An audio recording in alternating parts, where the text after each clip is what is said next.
दूसरा संशोधन यह हुआ कि एडवाइजरी काउंसिल नहीं बनेगी, यानी कोई अपील, दलील, वकील कुछ नहीं चलेगा और सीधे गिरफ्तारी हो जाएगी। न तो आधार बताया जाएगा, न आपको यह बताया जाएगा आपके परिवार को कि कहां ले गए। इसी संदर्भ में आप सुप्रीम कोर्ट में जो बात कही है मजिस्ट्रेट ने लेह के, आप उसको समझिए।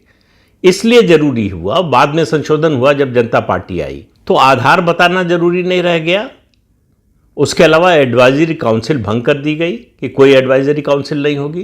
तो मतलब सुनवाई का अधिकार जो है वो जो हिरासत में है या गिरफ्तार जिसको किया गया है उसका खत्म हो गया। संविधान के अनुच्छेद 19, 21 और 22 जो मूल अधिकारों से संबंधित है, इन सबको तीनों को सस्पेंड कर दिया गया, यानी लोगों के मौलिक अधिकार खत्म कर दिए गए।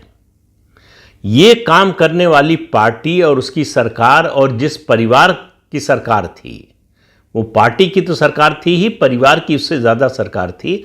उस पार्टी और उस परिवार के लोग आज सवाल उठा रहे हैं सोनम वांगचुक की गिरफ्तारी पर कि ये गैरकानूनी है। कहा जा रहा है कि ये निजी स्वतंत्रता का उल्लंघन है और उनके जो मौलिक अधिकार हैं उनका उल्लंघन है। तमाम तरह के इस तरह के आरोप लगाए जा रहे हैं, लेकिन सरकार के पास जो डॉक्यूमेंट है, ख़ास तौर से जो इलेक्ट्रॉनिक एविडेंस मिले हैं, उससे ये पता चल रहा है कि इस पूरे षड्यंत्र में जो लद्दाख में जो साजिश हुई, आंदोलन हुआ जिस तरह से, जिसमें पुलिस फायरिंग हुई और 4 लोगों की मौत हुई, उसकी व्यूह रचना या कहें उसकी रणनीति जो है उसमें शामिल थे विदेशी तत्व भी, विदेशी एजेंसियां भी। तो ये कोई स्वतः स्फूर्त आंदोलन नहीं था, ये पूरी तरह से सुनियोजित और रणनीति बनाकर ये आंदोलन किया गया था। इसको नेपाल के जेनजी के आंदोलन की तरह भड़काने की कोशिश थी, जिस पर बयान भी दिया था इस आंदोलन में पुलिस फायरिंग में लोगों के मारे जाने के बाद सोनम वांगचुक ने, कि ये जेनजी का आंदोलन है। और उससे पहले अगर आपको याद हो तो राहुल गांधी ने अपनी एक प्रेस कॉन्फ्रेंस के बाद ट्वीट किया था और जेनजी से ये अपील की थी कि वो सड़क पर उतरे।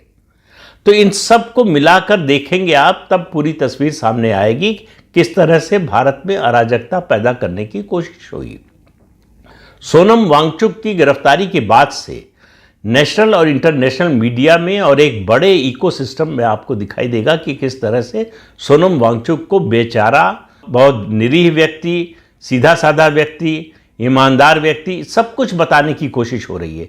ये कोशिश हो रही है कि वो बहुत बड़े राष्ट्रभक्त हैं और राष्ट्रभक्ति के लिए वो कुछ भी कर सकते हैं।